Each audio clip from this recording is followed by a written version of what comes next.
नमस्कार दोस्तों, मैं विनय दास स्वागत करता हूं आपका अपने इस पॉडकास्ट में, जहां पे मैं बात करने वाला हूं एनसीईआरटी क्लास 6 राजनीति विज्ञान से संबंधित। तो दोस्तों, पिछले एपिसोड में मैंने अध्याय 2 विविधता एवं भेदभाव को कवर कर रहा था और आज इसी टॉपिक से कुछ इंपॉर्टेंट तथ्य को कवर करूंगा। तो चलिए शुरू करते इस पॉडकास्ट को और बताते हैं आपको इस टॉपिक के बारे में। तो दोस्तों, भारत में बहुत सारी ऐसे जगह हैं जहाँ पर अभी भी असमानता और भेदभाव देखने को मिलते हैं। भेदभाव तब होता है जब लोग पूर्वाग्रहों या रूढ़िबद्ध धारणाओं के आधार पर व्यवहार करते हैं। अगर आप उन्हें कुछ गतिविधियों में भाग लेने से रोकते हैं या किसी मोहल्ले में रहने नहीं देते, एक ही कुएं या एक ही हैंडपंप से पानी नहीं लेने देते और दूसरों द्वारा इस्तेमाल किए जा रहे कप या गिलास में चाय नहीं पीने देते, तो इसका मतलब है कि आप उनके साथ भेदभाव कर रहे हैं। अपनी आजीविका चलाने के लिए लोग अलग अलग तरह के काम करते हैं, जैसे पढ़ाना, बर्तन बनाना, मछली पकड़ना, बढ़ईगिरी करना, खेती करना, बुनाई करना और भी बहुत कुछ। लेकिन कुछ कामों के दूसरे के मुकाबले अधिक महत्वपूर्ण माना जाता है। सफाई करना, कपड़े धोना, बाल काटना, कचरा उठाना जैसे कामों को समाज में कम महत्व का माना जाता है।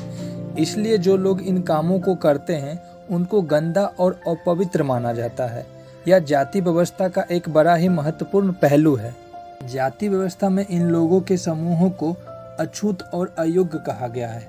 जाति प्रथा के नियम एकदम निश्चित थे। इनको दिए गए काम के अलावा और कोई काम करने की इजाजत ही नहीं थी। जैसे कि कुछ समूहों को सिर्फ कचरा उठाने और मरे हुए जानवरों को गांव से हटाने की इजाजत थी। उन्हीं जाति के लोगों के घर में घुसने, गांव के कुएं से पानी लेने और यहाँ तक कि मंदिर में घुसने की भी इजाजत नहीं थी।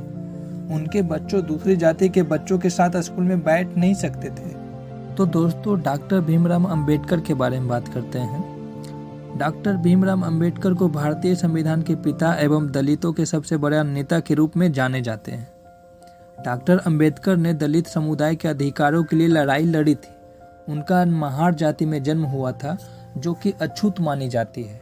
महार के लोग गरीब होते थे, उनके पास जमीन नहीं होती थी। उनके बच्चों को वही काम करना पड़ता था जो वे खुद करते थे।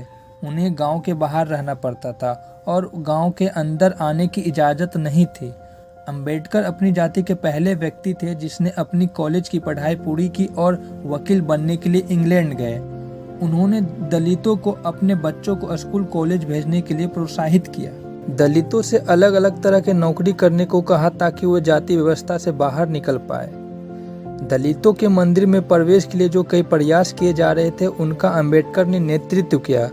उनका मानना था कि दलितों को जाति प्रथा के खिलाफ अवश्य लड़ना चाहिए और ऐसा समाज बनाने की तरफ काम करना चाहिए जिसमें सबकी इज्जत हो, न कि कुछ ही लोगों की। क्योंकि जाति पर आधारित भेदभाव न केवल दलितों को कई गतिविधियों से वंचित रखता है, बल्कि वे उन्हें आदर और सम्मान भी नहीं मिलने देता जो दूसरे को मिलता है। तो दोस्तों, आज के लिए बस इतना ही। अगले एपिसोड में मैं इस टॉपिक को पूरा कवर करूंगा। इस पॉडकास्ट को पूरा देखने और सुनने के लिए आपका बहुत बहुत धन्यवाद।